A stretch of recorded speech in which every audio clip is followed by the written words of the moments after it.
From Home Office, Ministry of Justice, the Right Honorable Robert Buckland, QC, MP, and the Right Honorable Priti Patel, MP.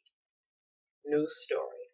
Tougher sentencing and monitoring and government overhaul of terrorism response. Tougher sentences, an end to early release, and a review of the management of convicted terrorists announced to strengthen the UK's response to terrorism. Tougher sentences, an end to early release and major review of the management of convicted terrorists are among a raft of measures to strengthen the UK's response to terrorism. The government has announced today, Tuesday, the 21st of January, that's 2020.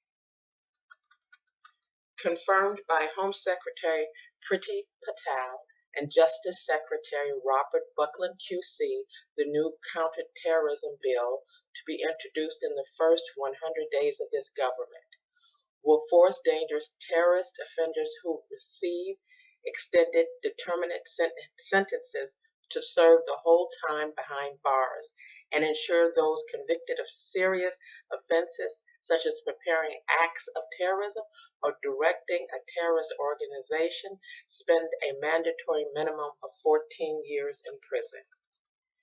It will also overhaul the terrorist licensing regime, doubling the numbers of specialist counterterrorism probation officers and introducing measures such as a polygraph testing.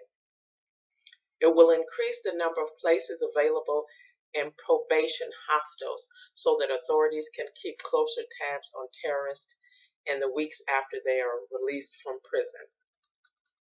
The government will also review support available to victims of terrorism, including families and loved ones. We will immediately invest £500,000 to increase the support provided by the Victims of Terrorism Unit to ensure more victims get the support and advice they need faster. Home Secretary Priti Patel said, "The senseless terrorist attack at Fishmongers Hall in November confronted us with some hard truths about how we deal with terrorist offenders, which is why we immediately announced a review into sentencing and license conditions to do whatever is necessary to stop this sickening attacks from taking place." Today we are delivering on those promises, giving police and probation officers the resources they need to investigate and track offenders, introducing tougher sentences, and launching major reviews into how offenders are managed after they are released.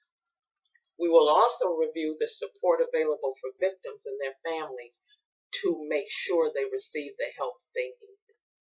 Quote, unquote. The government will also launch a sweeping independent review of the way different agencies, including police, the probation service, and the security service, investigate, monitor, and manage terrorist offenders, called Multi-Agency Public Protection Arrangements, the acronym MAPPA. This will be led by Jonathan Hall, QC, the Independent Reviewer of Terrorism Legislation.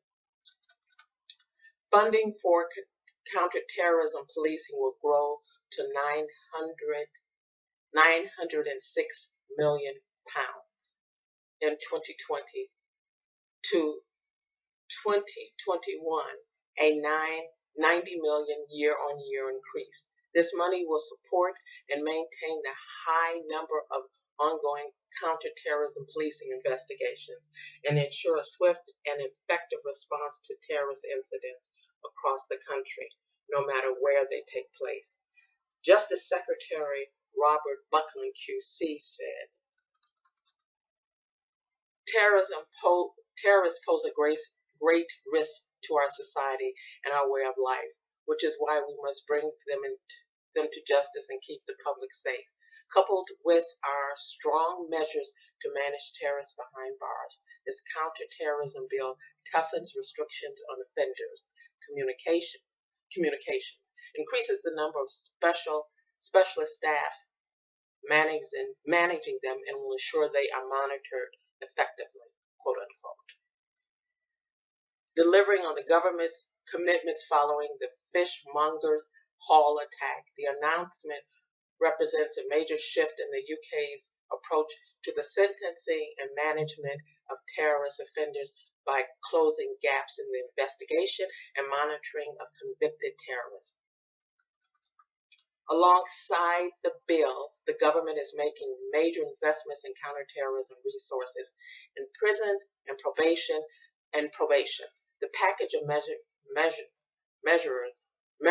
being announced included doubling the number of counterterrorism specialists, probation staff.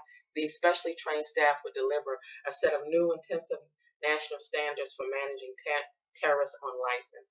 These new standards will mean terrorists are subjected to closer monitoring and reporting requirements. An increase in the number of specialists, psychologists, and specially trained imams who play a vital role in assessing risk and challenging the beliefs of radicalized offenders.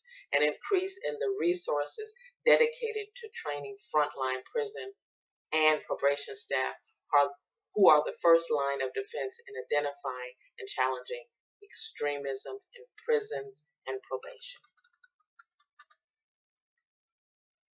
Published 21st of January 2020. It's the end of the article.